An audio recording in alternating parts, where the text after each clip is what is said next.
we get started on all fours with the hands under the shoulders, grabbing the floor, doing circles into one direction. We're grabbing the floor here with the fingers, so the fingertips are really wide, the middle knuckle is lifted, and then also to the other side. Drawing 5 circles one direction, 5 in the other. Can make the movements as big as you want. Then flip the fingers out to the side, either wrists touching or a bit more apart, and again circles. You can load the wrists here, make the movement small in the beginning and bigger as you go. For all these exercises, we try to keep the arms straight. If that doesn't feel good, work towards straight and see how it goes. Now we're going to flip the fingers again, this time towards the knees. Stretch for the forearms. Round between the shoulder blades and sink back.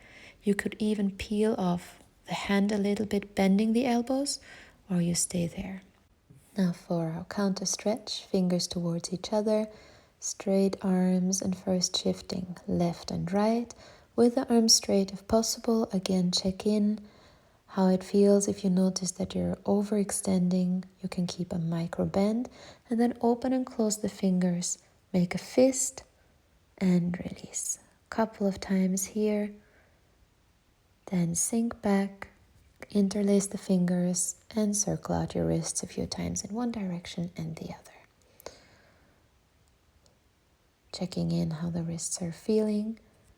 And then we're going to go back onto the floor. We're going to do some planching. So we're going to lean forward with the shoulders while keeping the tailbone tucked, and then load the wrists progressively more. See how I'm shifting my shoulders forward, out of the line. So there's a diagonal line between wrist and shoulder. You can do this a couple of times. And then we end here with wrist push-ups, lifting the palm of the hand up. The fingers stay. So only the palm of your hand and your thumb are lifting. This gets more intense if you walk the knees back, keeping the shoulders over the wrists. So you want to load some weight and then lift. If it's not possible to lift both at the same time, go for one after the other. And then pulses in the end. We never touch the floor, just up, up, up. A few times here, you might feel a burning sensation in the forearms after a few more rounds. Shaking it out and stretching it out. One hand forward, fingers down, and then pull the hand gently towards you. Do this on both sides. Good. And then we're gonna continue with one more mobility exercise. Back of the hand is down, other hand on top, and draw circles from your elbow. First in one direction, then in the other. So the hands are completely on top of each other, fingers facing same direction, and then we flip this sandwich around so the other hand is down. Again, working the elbow towards the floor. This is a movement that will also activate the shoulder, elbow, and wrist. When you've done both sides, both directions, shake it out, or take your arms up, straighten, and open and close the hands really fast, as if you're spraying water. To intensify, you can tuck the tailbone, make a plank, and then lean back in space. You can keep your arms up, in front, or behind you, but you keep opening and closing fast. Do this for a few more seconds.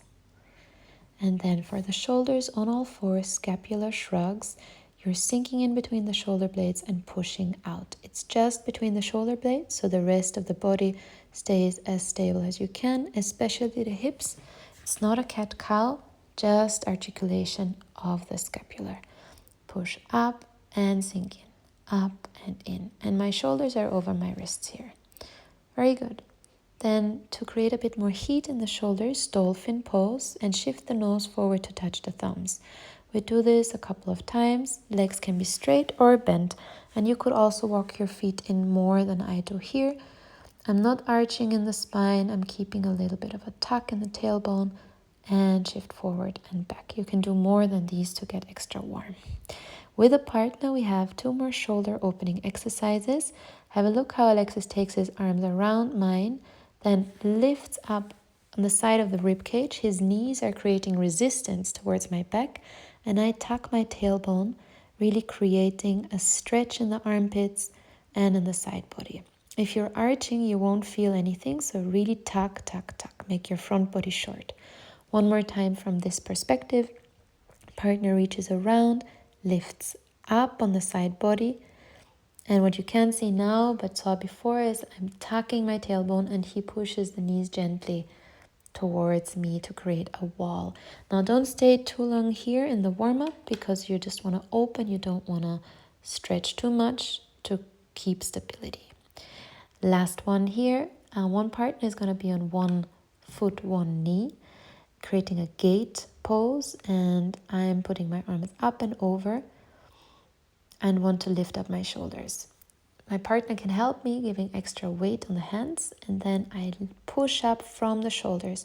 Notice how my hips are down and just the torso is lifting up. Also the feet stay down, not arching like this. Really make sure you're tucking, keeping the front body short, and then lift, hold, and down. You can do this a couple more times. If you don't have a partner, maybe you have a sofa where you can try the same.